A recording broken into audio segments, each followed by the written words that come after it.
Hello, I'm Floyd Stokes, your instructor for AJ2, Introduction to Law Enforcement at College of the Redwoods. These series of PowerPoint videos are meant to give you an overview of each chapter of the text, but you will still need to thoroughly read each chapter. Today I'm going to discuss Chapter 5, Police Subculture.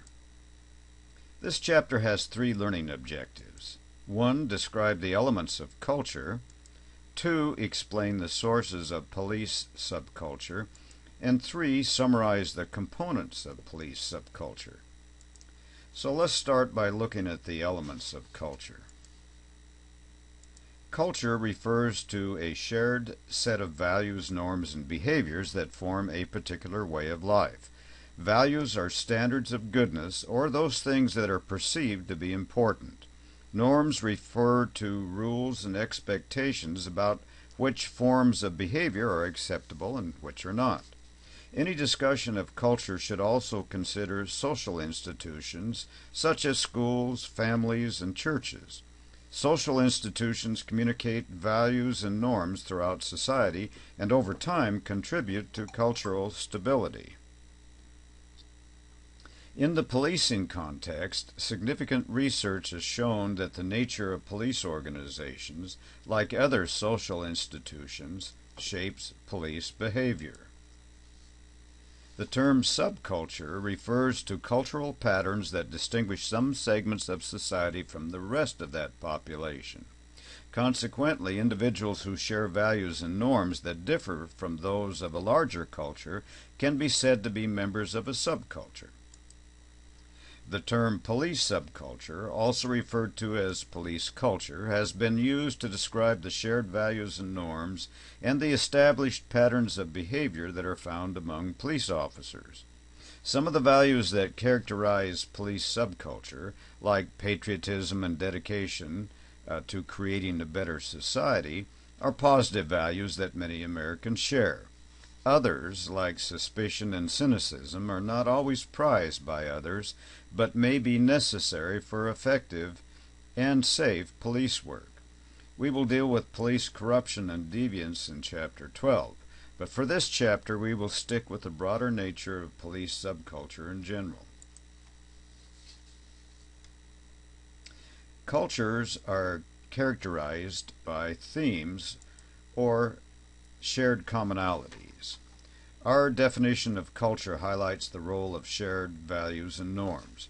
Values are what people consider important, but they also can reflect an impression of how certain things should be done. This is what is meant by institutional values. In the police culture, like other professions, emotional expression is a means of sharing the culture with other peers, and it can occur in many ways, such as off-duty conversations, war stories, and venting or complaining. What are the sources of police subculture? Well, let's take a look at it. They include organizational factors, the street environment, administration, other criminal justice agencies, and, of course, the media. Let's start with how police departments are organized. For example, most patrol work is divided into 3 shifts. Day shift, swing shift, which would be from around 7 p.m. to 11 p.m., and graveyard shift from about 11 p.m. to 7 a.m. Of course, these times might vary if the shifts are up to 10 hours or longer a day. An officer working graveyards sleeps during the day and has little social interaction with the people who work regular daytime hours. Also, the paramilitary makeup of a department with its chain of command and administration influences an officer's viewpoint. The street environment, especially the seamy, coarse, and destructive side of human behavior, is an influential shaper of police subculture. But the traffic stop is at least equally influential. Since every traffic stop is involuntary, at least for the person being stopped, any hopes of a positive encounter is likely doomed from the start. As a result, traffic stop interactions negatively shape police subculture. The administration structure in the typical police department cannot help but affect police subculture. A duty shift starts with roll call, briefing, and assignments presided over by a supervisor, usually a sergeant. The shift ends with a debriefing and a quote-unquote recounting of the events that occurred during the shift. These interchanges help to shape police subculture. Finally, policy and procedures, sometimes known as standard operating procedures, which are in place to protect both citizens and police, also shape police subculture. These rules are written by administrators, attorneys, or high-level officials, often with little input from the rank and file. Police officers' interactions with other criminal justice agencies, such as the prosecutor's office, also shapes police subculture. For example, if a prosecutor elects to take a case forward, this can take a significant amount of an officer's time, including off-duty time. The defense will scrutinize the officer's report to ensure that proper procedures were followed, and may even call into question the officer's integrity and worthiness, especially if the report was poorly written. All of this can be quite stressful for the officer, thus contributing to a unique set of perceptions, beliefs, and values that characterizes police subculture. The media have perhaps the most influence on police subculture. A police department's relationship with the media can be a double-edged sword. For example, reporters can be supportive of the police and part of the quote-unquote inner circle, so to speak, and the media might publicize composite sketches of suspects to aid in arrests. On the other hand, the media can make a police department or its officers look bad, especially when publicizing scandals. A scandal involving a small group of officers can tarnish the reputation of an entire department for years. This in turn takes its toll on officers who work in that department and who might come to regard members of the press skeptically. What are the components of police subculture? According to the text, they are control and territoriality, danger, unpredictability, and suspicion, solidarity, use of force, and other components, which would include isolation, bravery, and the art of deception. Control. The term control sounds ominous. It suggests that police officers actively take steps to place limits on people's actions. Certainly this does occur, especially when criminal suspects do not cooperate. However, there is more to the element of control than this. As one researcher observes, to quote, cops may strategically use symbolic elements of their authority as coercive devices, displaying their weaponry in an intimidating way, for example, unquote. Simply maintaining a police presence can do wonders in the furtherance of control. Territoriality. People, like animals, are all territorial to some extent. Whether we are protecting our homes, our cars, or our personal possessions, each of us takes steps to ensure that ours does not become theirs without our consent. Police officers are also territorial.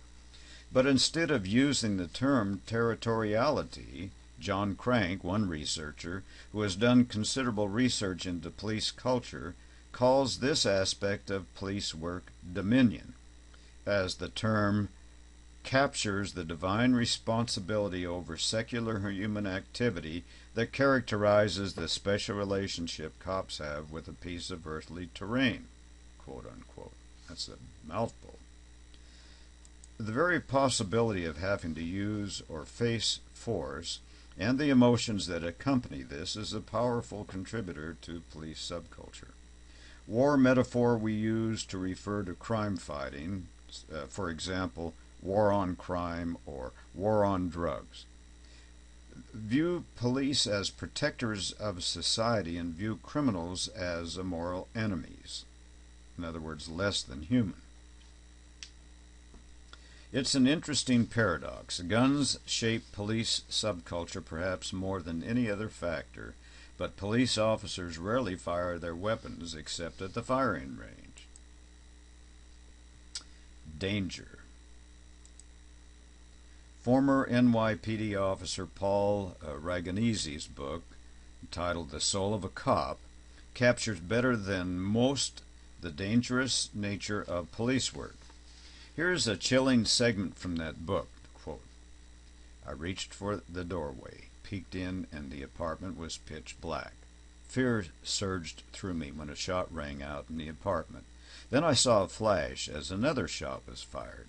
The 4 housing cops came crawling out of there as fast as they could, and one dove right between my legs. I reached with my left hand to close the door, and a shot rang out. I got hit by a bullet between my thumb and index finger in the fleshy part. It felt like a burn. A 4th shot hit the door jamb before I got the door closed. A 5th shot passed through it and struck the metal frame on the door across the hall. Unquote. Unpredictability. The relative dangerousness of policing can be debated. Some researchers would say perceptions of dangerousness are overplayed, and officers on the streets would likely argue the opposite. But it is difficult to dispute that levels of unpredictability are high, no matter what one's perspective is. Suspicion. A simple equation characterizes much of police work: danger, unpredictability, suspicion. Cops know that given the potential for danger around any turn and the inherent uncertainty that goes along with police work, means a sense of suspicion is essential. The problem is that suspicion can creep into an officer's private life and into his or her associations with others, such as neighbors and strangers, who are not employed in the same line of work. In this vein, suspicion is more than good police work or part of the working personality. Rather, it is a key factor that defines police subculture. The police split-second syndrome is a condition confronting police officers that involves 3 central features of policing: the urgency of police-citizen encounters, the involuntariness of such encounters, and a public setting, all of which combine to place officers in the position of having to make quick, on-the-spot decisions. There is a tendency among police officers to stick together and to associate with one another. In terms of police subculture, this is known as solidarity. Solidarity itself consists of several elements. Let's look at 5 of these. Moral superiority. That's concerned with a belief on the part of police officers that they represent a higher moral order. In discussing police morality, Crank points out that, to quote, police see themselves as representatives of a higher morality, embodied in a blend of American traditionalism, patriotism, and religion. As moral agents, police view themselves as guardians whose responsibility is not simply to make arrests, but to roust out society's troublemakers, unquote. In other words, they see themselves as morally superior in some sense. This may sound pompous, but remember that policing is about enforcing the law. Laws reflect people's perceptions of right and wrong, and those who break them are on the wrong side, quote unquote, at least most of the time. Also, according to Crank, common sense is the lifeblood of the police culture. Well, what is common sense? According to Crank, common sense arises from the doing of police work, what officers see and how officers act on and react to their working environment. It is the practical knowledge they use to do their work, unquote. The use of the term common sense in this context distinguishes between book learning and the ways in which actual police work is done. Officers take great pride in their common sense, but their common sense does not come from the world as given. To the contrary, police common sense is expressed in their ability to see the world unseen. Common sense derives from an officer's skills in recognizing the hidden danger in the seemingly safe world inhabited by ordinary citizens. Police officers also work in a largely masculine environment. This is partly due to the fact that the profession has historically been dominated by males. Invariably, this has caused police subculture to be dominated by masculine values and orientations. From the onset, recruits are expected to confirm their masculine images to others and to themselves by exaggerating the characteristics associated with manhood. Training emphasizes physical conditioning, fighting, weaponry, all skills that are associated with traditional male roles and are practiced as play in the early childhood of American males. From crude slurs against women to the demonstration of an officer's willingness to put his or her life on the line for a fellow officer, themes of masculinity are pervasive to police culture. Female police scholars have taken notice of the masculine environment of the job. The book Breaking and Entering, Police Women on Patrol by Maryland professor Susan Martin contains several examples of the masculine environment. Anthony Bouza, noted police scholar and former chief of the Minneapolis Police Department, vividly captured another defining component of police culture, the us versus them mentality. The sense of us versus them that develops between cops and the outside world forges a bond between cops whose strength is the stuff of fables. It is called the Brotherhood in Blue, and it inspires a fierce and unquestioning loyalty to all cops, everywhere. It is widened by the dependence cops have on each other for safety and backup. The response to a summons to help is a cop's lifeline. An assist police officer, quote unquote, is every cop's first priority. The ultimate betrayal is for one cop to fail to back up another. A number of other researchers have also highlighted this important component of police culture. The way the police view the world can be described as we versus they or us versus them orientation. The world is seen as composed of insiders and outsiders, police and citizens. Persons who are not police officers are considered outsiders and are viewed with suspicion. This we versus they police worldview is created for a variety of reasons. The techniques used to select citizens for police service, the normative orientation police brings to the profession, an exaggeration of occupational danger, the special legal position police hold in society, and the occupational self-perception that is internalized by people who become police officers. Another mouthful. The us versus them mentality is also reflected in the points we have already made about officers associating with one another. It spills over into and is influenced by other components of police subculture. The notion of moral superiority that we touched on earlier goes hand in hand with the perception that it is us, the cops, against them, everyone else. It is important to bear in mind that being a member of the police fraternity is also a highly gratifying emotional experience in which the officer sees himself as belonging to an exclusive group of men who are braver, smarter, stronger, and more self-reliant than the civilian population they serve.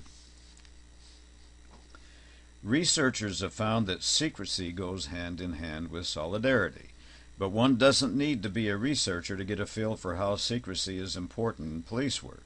First, the public does not have access to much of what happens in the world of law enforcement.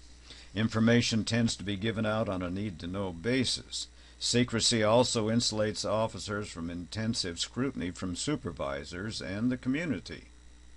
The veil of secrecy that tends to pervade law enforcement has been readily revealed in the high-profile investigations of police corruption. Control and territoriality, the use of force, suspicion, and solidarity are key components of police culture. There are a few other things as well that do not fit exactly or neatly into any of these categories, and let's look at those quickly. Control, let's see. The first of these is isolation. Police work is characterized by at least two forms of isolation. Many law enforcement officers can effectively be on their own most of the time. One example of this would be a sheriff's deputy in a rural county. Social isolation from non-police can also be a factor. Bravery is one more key component of police subculture. New officers are taught the importance of not backing down, and veteran cops are constantly reminded not to appear soft. The art of deception is another component. There is a clear dark side to deception. For one thing, most people do not enjoy being lied to. For another, deception can be criminal, such as in the case of perjured testimony. There is more to deception in the policing context, though, and it is not necessarily all bad. Certain types of lies are necessary and desirable, such as during an undercover buy-bust operation. Some experts regard the art of deception as none other than good policing or creative detective work.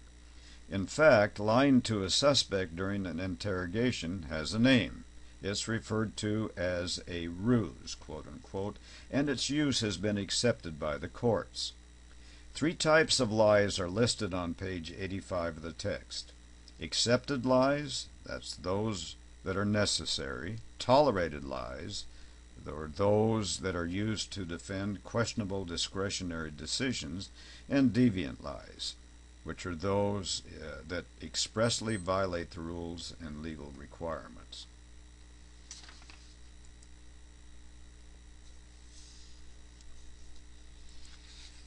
All right, to summarize this chapter, culture is a shared set of values, norms, and behaviors that form a way of life.